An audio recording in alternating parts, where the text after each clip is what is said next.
Yeah, right now the Danish government is supporting carrying forward a large monitoring program of Greenland ice that is complementary to the existing Danish system. So now we have just a more comprehensive system for monitoring the Greenland ice sheet. I feel like I'm, just keep telling kind of the same story about the ice. It's yes, it's melting. I think people got the memo, and that's why as a former university educator for 9 years, I was teaching environmental science, and that's a broad spectrum coverage of a really long list of environmental issues. And climate is just one of many. We've got like biodiversity loss. We've got contaminants both in the air and water. We have population dynamics, etc. And as I'm, just a chapter ahead of the students always, just learning this material myself over this 9 years and repetitively giving intro to environmental science, I got that knowledge. And the challenge, of course, was to give that knowledge to these like 17 to 20-year olds. And after doing that a few times, I came back with the impression that these young people needed to form their environmental consciousness much earlier. They had already formed, I think, an identity that was very much in non-sustainable lifestyle patterns, overconsumption, um, and lacking a real connection and recognition of the important interactions between nature and humans, and nature that surrounds. And so yeah, I became convinced that primary education is really where uh, kids need to develop environmental consciousness. So um, while I've continued with a professional career on ice monitoring and melt, I'm constantly reflecting back on the issues of environmental science, and as a physical geographer, I was also exposed to human geography and social science. And what I learned from that is a lot about like political ecology, a political economy, and what is it about our economic system that we can really pinpoint. Actually, a lot of our environmental issues stem from really, it goes back to Francis Bacon, 1650s, who set this directive that humans would use science to dominate nature. And that's what humans did. And the humans, amassed a lot of kind of wealth, but externalized that with the economic system that prevails, in the last century. It's about ignoring these so-called externalities, and that means pollution. It means actually true costs to us, to nature, but they're just not in the economic bottom line. Our economic is fundamentally flawed because it doesn't internalize the true damage that a non-sustainable economic system is doing. And so with that, and with um, as I reflect back on that, I've been doing a lot of meditation to try to keep my sanity during the Corona crisis, and that meditation has finally delivered me to something which I call reframing the human spirit. That we need to fundamentally shift our perspectives as beings, as thinking beings, if there's any prospect for humanity to tackle what we now observe is an ecological and climate catastrophe, a sixth mass extinction. This is really happening, a disaster in slow motion.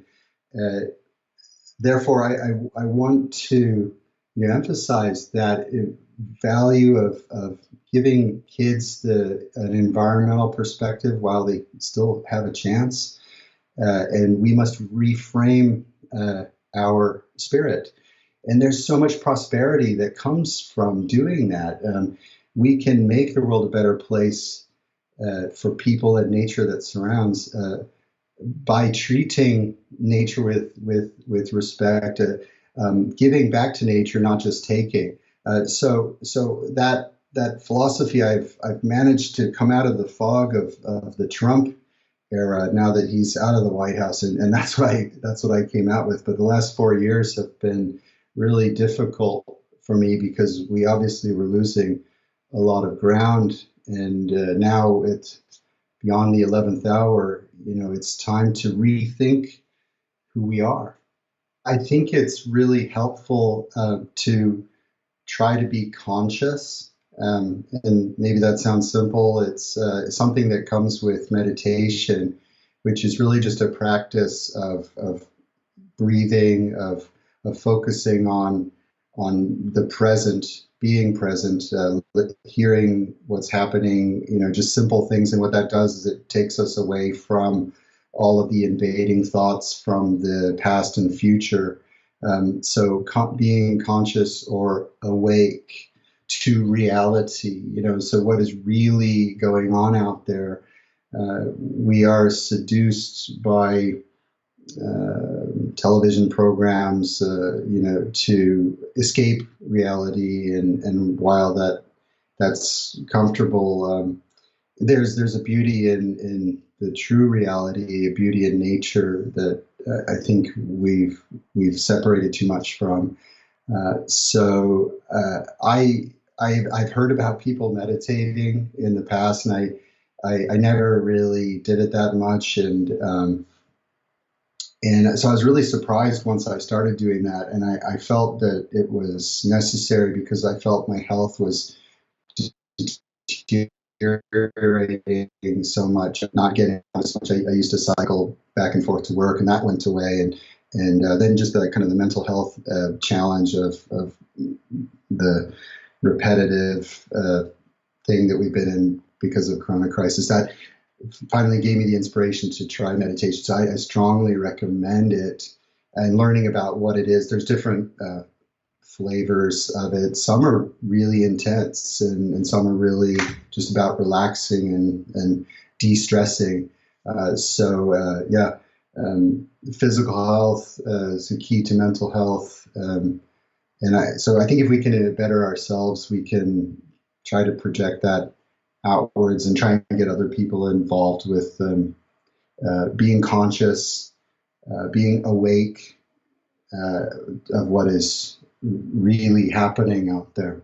I've started with basic, which is like breathing exercises, and so you count a number going as you inhale. Maybe you pause and count, hold it a little bit, then you count on the way out. But I've really been impressed by how it's helped me frame some of my thoughts, and then I start thinking spiritually, and not there's no mysticism to it. There's no supernatural. It's just about recognizing what our spirit is, and I think our spirits are grounded in nature, and we've kind of lost that connection because we're surrounded by technology.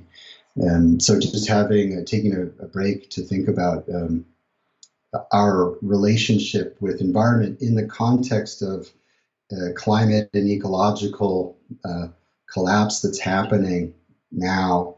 That's kind of the overarching issue that I'm confronted with in my work and in my concern for the future. I feel like my head's clearing up.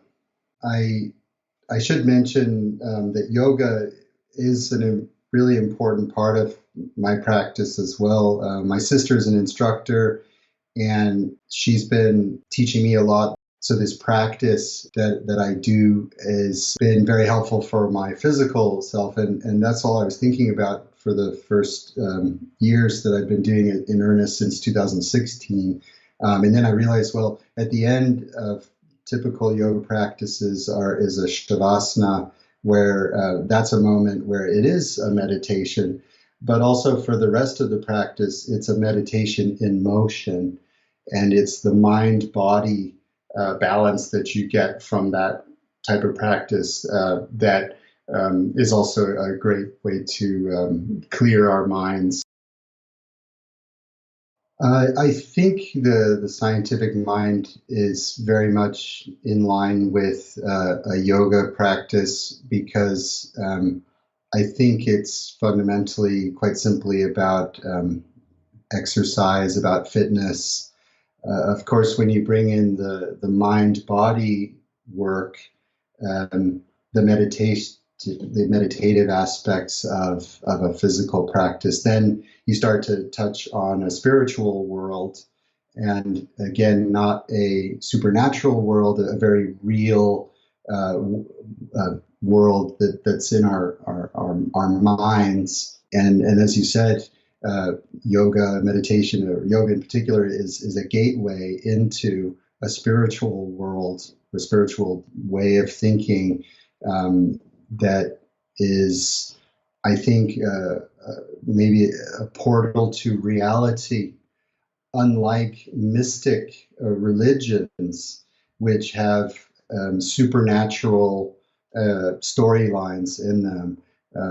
The spirituality that I'm talking about, it's about recognizing our surroundings as they really are. It's about awareness. It's about being conscious, awake to reality.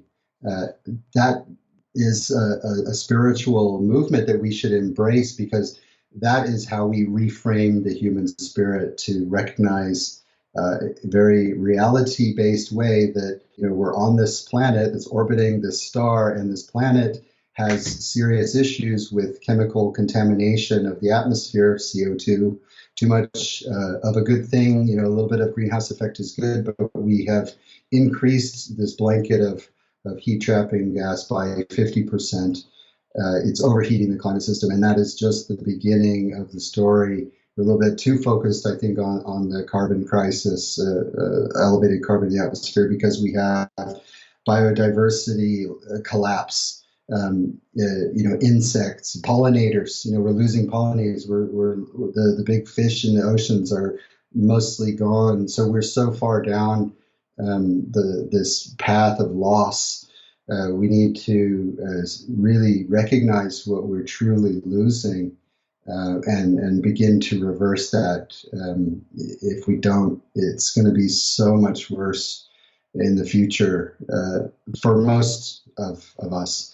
I think a real problem is that the ruling class, this kind of 1%, is really driving this thing in the wrong direction. It's very comfortable for them to protect the status quo that has made them wealthy, but the majority of humans, and then all of the countless other parts of nature that surrounds us, is being completely hammered.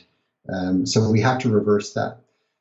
And I think the way that it's going to work for people is to completely shift their perspective, to reframe their spirit. The 1%'s protecting the status quo, because in, I think, reality they'll be fine.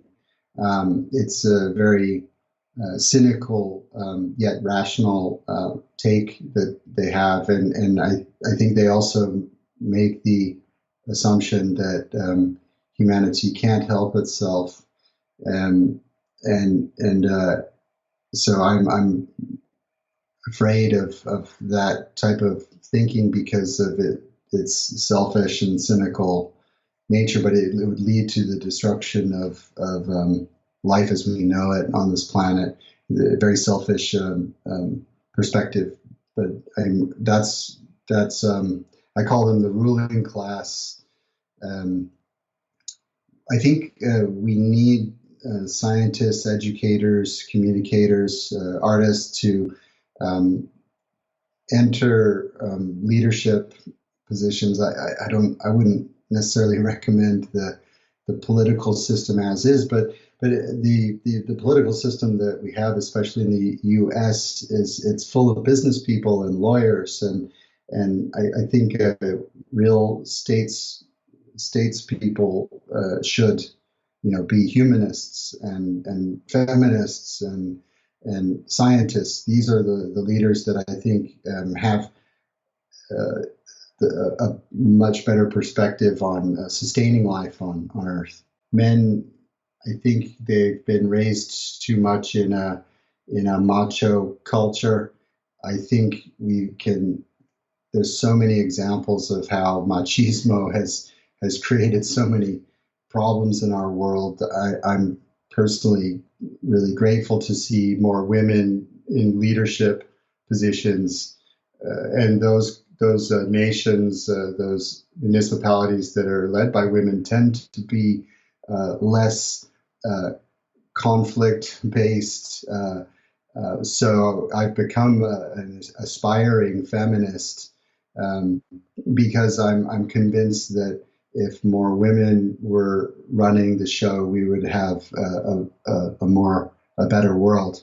I wish I knew how or the tactics of building that movement. I like what you're saying with civil society. I mean, everyone needs to play a role in being better for each other and nature that surrounds. So I think it means we need a ruling class that is geared toward genuine sustainability of nature and to improve human life through establishing a two-way relationship with nature where we're not just taking from nature.